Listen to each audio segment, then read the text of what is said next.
Hello friends, welcome to BDRD tutorial. This is CA Abhishek and I welcome all of you to my YouTube channel for a very wonderful and beautiful video lecture. I hope you guys are doing well in your life and in high spirits.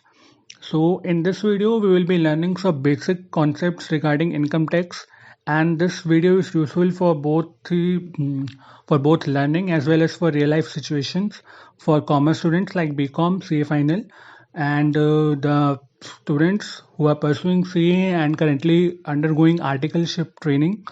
It can be useful for your CA final examinations and as well as your real life situation. Suppose a client asks you about the various tax implications, so you can properly guide him or her, because people in India are more concerned about how we can save the tax, what could be the best tax planning. So we'll be providing some more videos regarding that. But first of all, we are learning about the basic concepts related to income tax.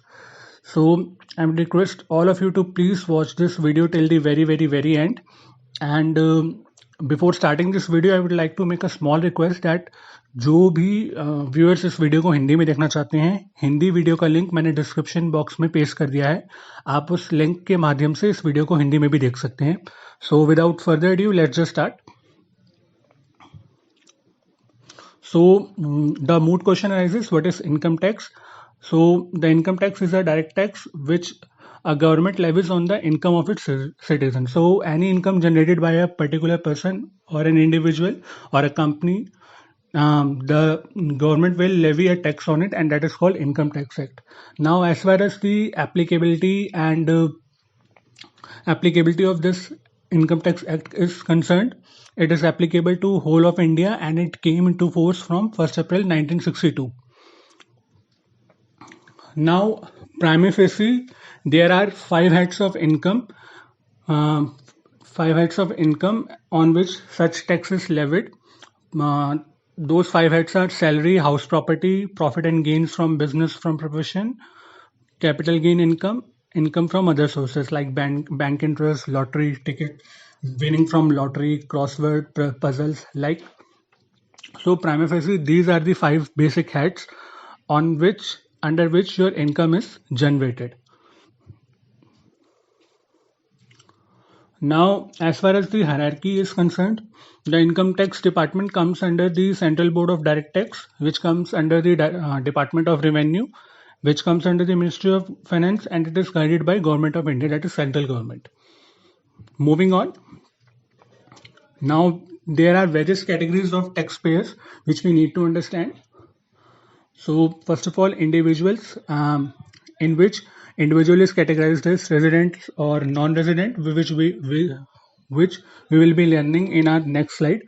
Then it can be categorized as HUF, Association of Persons and Body of Individuals, or firms like partnership firms or companies, which include foreign companies as well. Now, in order to ascertain whether an individual is resident or non-resident, he or she has to comply with certain conditions. There are two basic conditions and two additional conditions.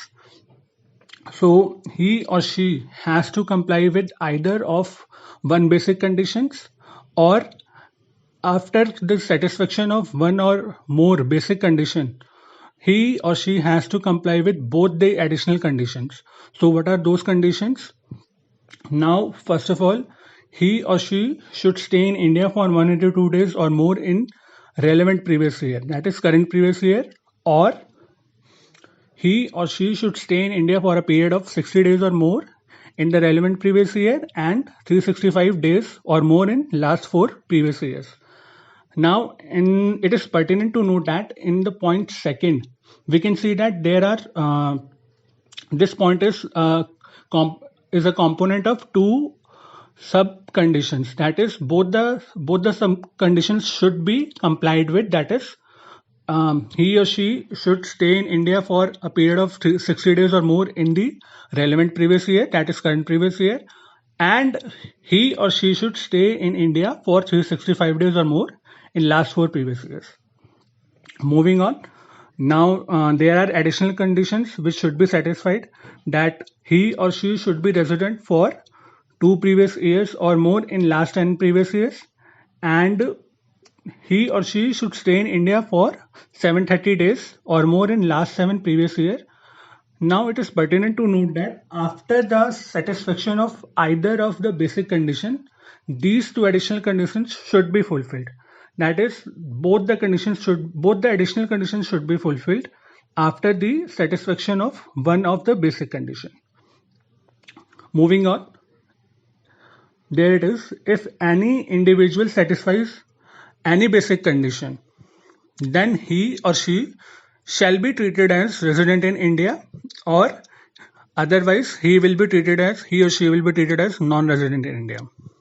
Now, if any individual becomes resident in India, then we have to check whether that concerned person is resident and non-resident and ordinarily resident in India, or resident but not ordinarily resident in India.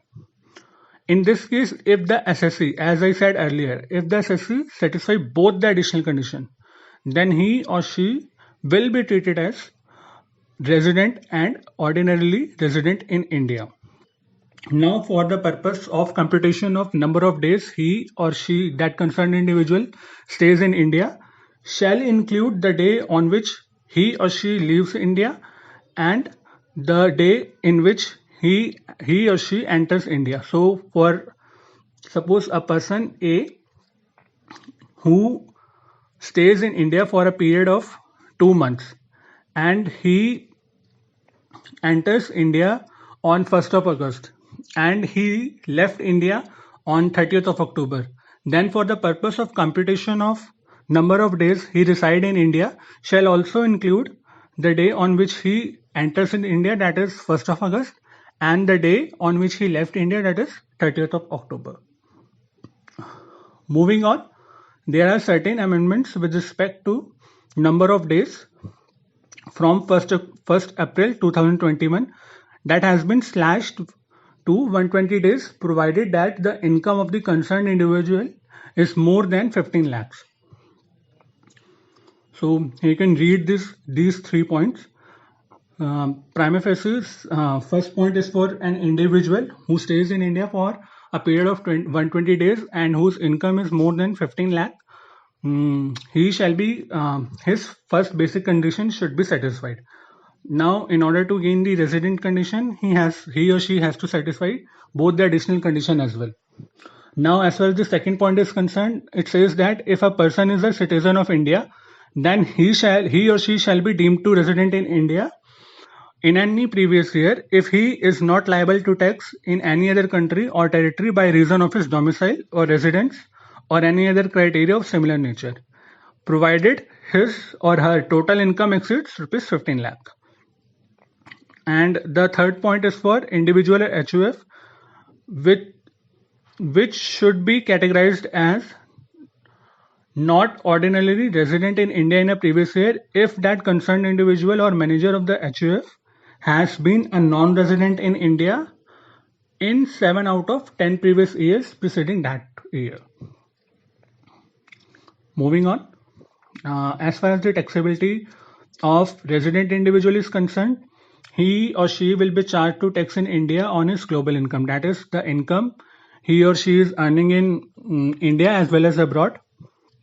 For non-resident and resident but not ordinarily resident, their tax liability is restricted to the income which they earn in India, and they need not to pay any tax in India on their foreign income. Now, as far as the residential status of Hindu undivided family is concerned, it will be categorized as resident if its control and management of its affairs is wholly or partially in India, and it will be categorized as non-resident if the control and management of its affairs is wholly outside India. Same as for firm, AOP, BOI, local authority.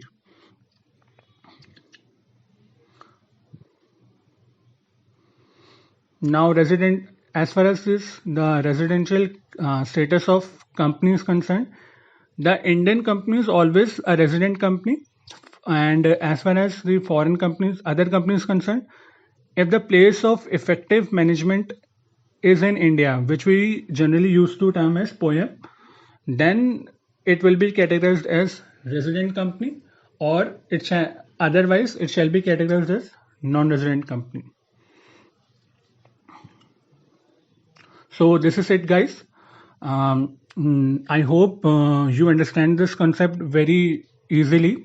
In the next video, we will be covering up major slab rates, basic slab rates for individuals, HUFs, and tax rates for companies, firms, and concessional rates offered to companies provided that certain conditions are complied with.